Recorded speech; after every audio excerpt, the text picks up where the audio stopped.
Chapter 5. The Island Come True. Feeling that Peter was on his way back, the Neverland had woke again to life. We ought to use the pluperfect, said the Wave Weekend. But woke is better and was always used by Peter. In his absence, things are usually quiet on the island. The fairies took an hour longer than morning. The beasts attend for their young. The redskins feed heavily for 6 days and nights, and when the pirates and lost boys meet, they merely bite their thumbs at each other. But with the coming of Peter, who hates lethargy, they are underway again. If you put your ear to the ground now, you would hear the whole island seething with life. On this evening, the chief forces of the island were disposed as follows. The Lost Boys were out looking for Peter, the pirates were out looking for the Lost Boys, the redskins were out looking for the pirates, and the beasts were out looking for the redskins. They were going round and round the island, but they did not meet because all were going at the same rate. All wanted blood except the boys, who liked it as a rule, but tonight were out to greet their captain. The boys on the island vary, of course, in numbers according as they get killed and so on. And when they seem to be growing up, which is against the rules, Peter thins them out. At this time, there were 6 of them, counting the twins as 2. Let's pretend to lie here among the sugar cane and watch as they steal by in the single file, each with his hand on the dagger. They are forbidden by Peter to look at least like him, and they wear their skins bare, slain by themselves, in which they are so round with fury that when they fall, they roll. They have therefore become very sure-footed. The first pass is Toodles, not the least brave, but the most unfortunate of all the gallant band. He had been in the fewer adventures than any of the other of them, because the big things constantly happened just when he had stepped around the corner. All would be quiet. He would take the opportunity of going off to gather a few sticks of firewood, and then, when he returned, the others would be sweeping up the blood. This ill luck had given him a gentle melancholy to his countenance, but instead of souring in his nature, he had sweetened it, so that he was quite the humblest of the boys. Poor, kind Toodles, there is danger in the air for you tonight. Take care, lest the adventure is now offered you, which, if accepted, will plunge you into the deepest woe. Toodles, the fairy Tink, who is bent on mischief this night, is looking for a tool, and she thinks you would be most easily tricked of the boys. Were Tinkerbell, would that he could hear us, but we are not really on the island as he passes by, biting his knuckles. Next comes Nibs, the gay and debonair, followed by Slidey, who cuts and whistles out of the trees and dances ecstatically to his own tunes. Slidey is the most conceited of the boys. He thinks he remembers the days before he was lost, with the manners and the customs, and then this has given his nose an offensive tilt. Cooley's forth, he is a pickle, and so often he has had to deliver up this person when Peter said sternly, "Stand forth, the one who did this thing," that now at the command he stands forth automatically whether he has done it or not. Last come the twins, who cannot be described because we should be sure to be describing the wrong one. Peter never knew what twins were, and his band were not allowed to know anything he did not know. So these 2 were always vague about themselves and did their best to give satisfaction by keeping close together in an apologetic sort of way. The boys vanished in the gloom, and after a pause, but not a long pause, for things go briskly on the island, come the pirates to their track. We hear them before they are seen, and it is always the same dreadful song. Avast belay, yo-ho, heave to, a pirating we go, and if we're parted by a shot, we're sure to meet below. A more villainous-looking lot never hung in a row on Execution Dock. Here, a little in advance, ever and again, with his head to the ground listening, his great arms bear pieces of 8 in his ears as ornaments, is this handsome Italian secco, who cut his name in letters of blood on the back of the governor in the prison at Gao. The gigantic black behind him had his many names since he dropped the one with which dusky mothers still terrify their children on the banks of Guatemala. Here is Bill Jukes, every inch of him tattooed, the same Bill Jukes who got a dozen on the walrus from Flint before he would drop the bag of moidores in Cookson, said to be Black Murphy's brother, but this was never proved, and Gentleman Starkey, once the usher in public school, still dainty in his ways of killing, and Skylights, Morgan Skylights, and the Irish bosom's knee, an oddly genial man, who stabs, so speak, without offense, and was the only nonconformist in Hook's crew, and Noodler, whose hands were fixed on backwards and wrought, Mullins and Alf Mason, and many another ruffian looking ruffian long known and feared on the Spanish Main. In the midst of them, the blackest and largest in that dark setting, reclined James Hook, or, as he wrote himself, Jas Hook, of whom it is said he was the only man that the sea cook feared. He lay at ease in a rough chariot, drawn and propelled by his men, and instead of a right hand, he had the iron hook, with which ever and anon he encouraged them to increase at their pace. As the dogs, as terrible as man, treated and addressed them, and as the dogs, they obeyed him. In person, he was cadaverous and black of eyes. His hair was dressed in long curls, which at a little distance looked like black candles. It gave a singularly threatening expression to his handsome countenance. His eyes were of the blue and forget-me-not, and of profoundly melancholy, save when he was plunging his hook into you, at which time 2 red spots appeared in them and lit up horribly. In manner, something of the grand singer still clung to him, so that he even ripped you up with an air, and I have been told that he was a raconteur of repute. He was never more sinister than when he was most polite, which is probably the truest test of breeding and elegance of his diction. Even when he was swearing, no less, then the distinction of his demeanor showed him one of the different castes from his crew. A man of indomitable courage, it was said of him that the only thing he shied at was the sight of his own blood, which was as thick and an unusual color. In dress, he somewhat aped the attire associated with the name of Charles II, having heard it said in some earlier period of his career that he had bore a strange resemblance to the ill-fated Stratus. And in his mouth he had a holder of his own contrivance, which enabled him to smoke 2 cigars at once. But undoubtedly the grimmest part of him was the iron claw. Let us now kill a pirate to show Hook's method. Skylights will do. As they pass, Skylight lurches clumsily against him, roughing his lace collar. The hook shoots forth. There is a tearing sound and one screech, and then the body is kicked aside and the pirates pass on. He has not even taken the cigars from his mouth. Such a terrible man against whom Peter Pan is pitted. Which will win?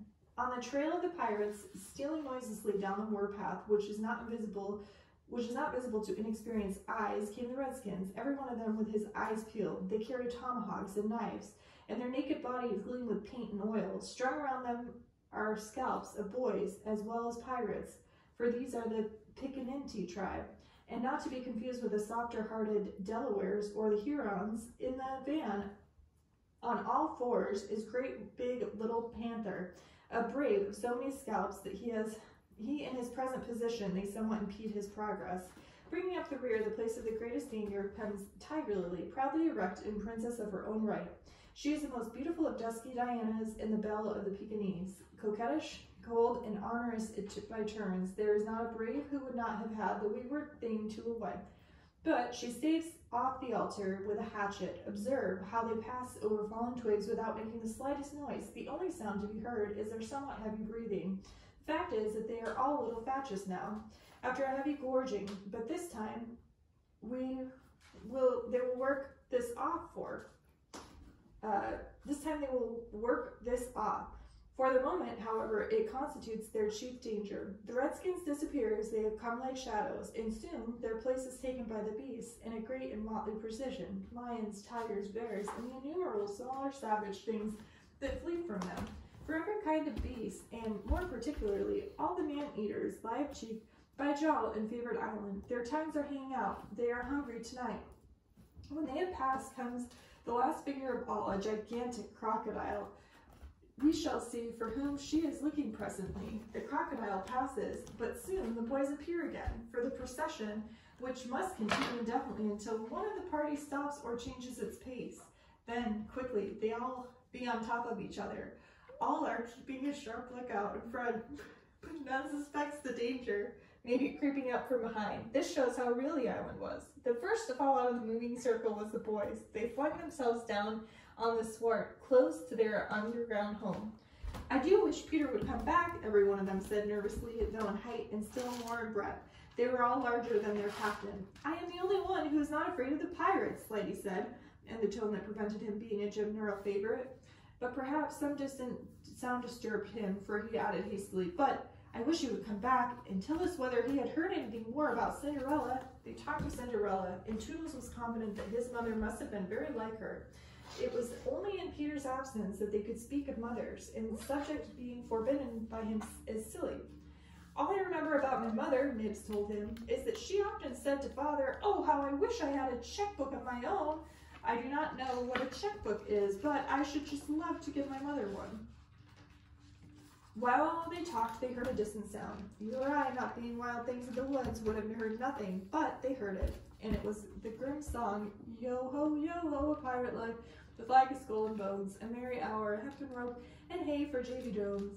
It once lost, boys, but where are they now? They are no longer there. Rabbits could not have disappeared more quickly. I will tell you where they are, with the exception of Nibs, who has darted away to reconnoiter.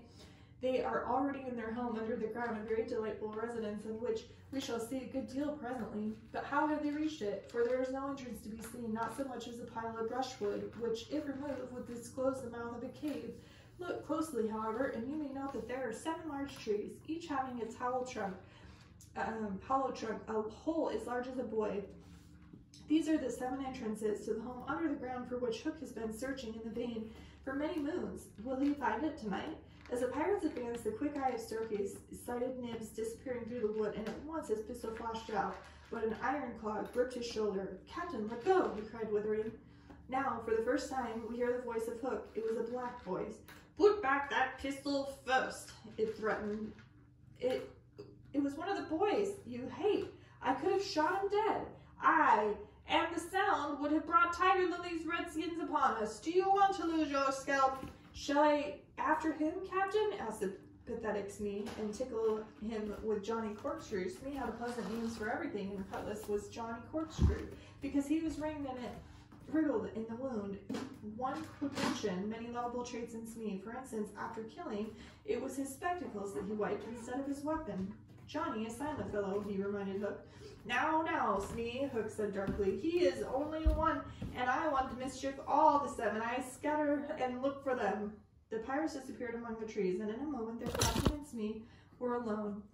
He heaved a heavy sigh, and I know not why it was. Perhaps it was because of the soft beauty of the evening, but there came over him a desire to confide in his faithful bosun and story of his life. He spoke long and earnestly, but what it was about, Smee, who was rather stupid, did not know in the least.